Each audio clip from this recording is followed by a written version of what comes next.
Iya.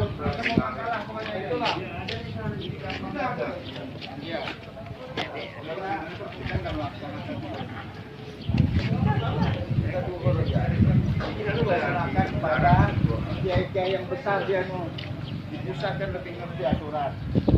Kita ikut. Kalau kita salah, berarti di sana yang salah. Ya, betul. Kita ikutin aja. Ya. Jadi mungkin kami di sini ada melaksanakan itu ya. Jadi begini. Masuk itu Pak. Oh, Kalau orang bilang halo. dosa segala macam.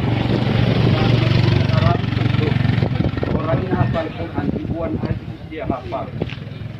Masjidil Haram yang hafal ribuan hadis ulama-ulamanya itu tutup. Kita punya buka. Pertanyaannya apa kita lebih hebat dari mereka? Ya kan? Iya, Pak.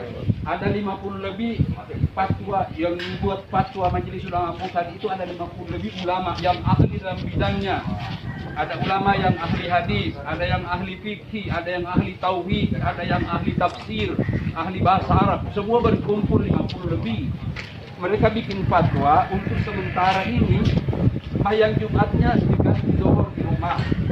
Yang ahli dalam bidang termasuk salah seorang guru saya, Pak. 9 tahun di Kairo, Profesor Dr. Huzaimah, dia termasuk yang merumus itu fatwa. 9 tahun di Kairo khusus belajar fikih. Sekarang kita mau buka, kita punya apa, kita lebih hebat dari mereka itu.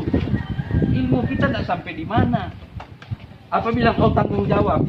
Ada yang tanggung jawab, mereka yang bikin fatwa. Itu kenapa kita susah? Saya begitu ada fatwa langsung alhamdulillah ada yang tanggung jawab. Saya sudah tidak salat Jumat lagi karena ada yang tanggung jawab di akhirat. Kenapa kita mau takut? Persoalannya, sembahyang berjamaah itu hukumnya fardu kifayah. Menjaga kesehatan diri fardu ain.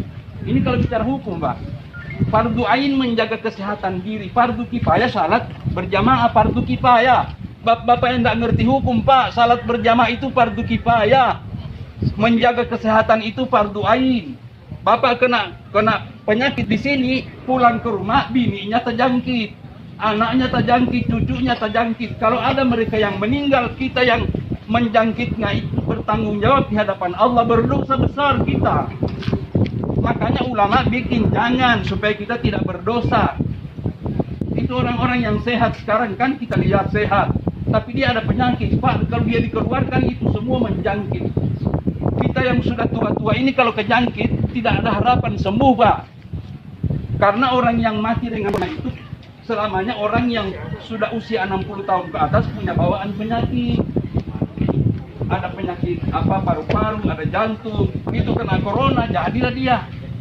Makanya jangan sampai yang sehat itu menjangkitkan sama orang yang sakit tadi. Dia sakit tapi dia ke masjid. Kasihan. Ada lagi yang bilang sapnya diatur, dijarangkan 1 meter. Pak, ini tidak ada dalam hadis. Tidak ada hadisnya menjalankan saf. Nabi kalau salat, beliau berdiri ke belakang. Kata Nabi, luruskan saf, rapatkan. Kenapa kita sekarang luruskan saf, jarangkan? Tidak ada hadisnya. Oh, kita kan takut corona, Pak. Kalau takut corona jangan ke masjid, di rumah. Begitu, jelaskan. Pahalanya sama karena corona. Malah sekarang ini menurut para ulama, salat di rumah lebih besar pahalanya daripada salat di masjid di waktu wabah ini.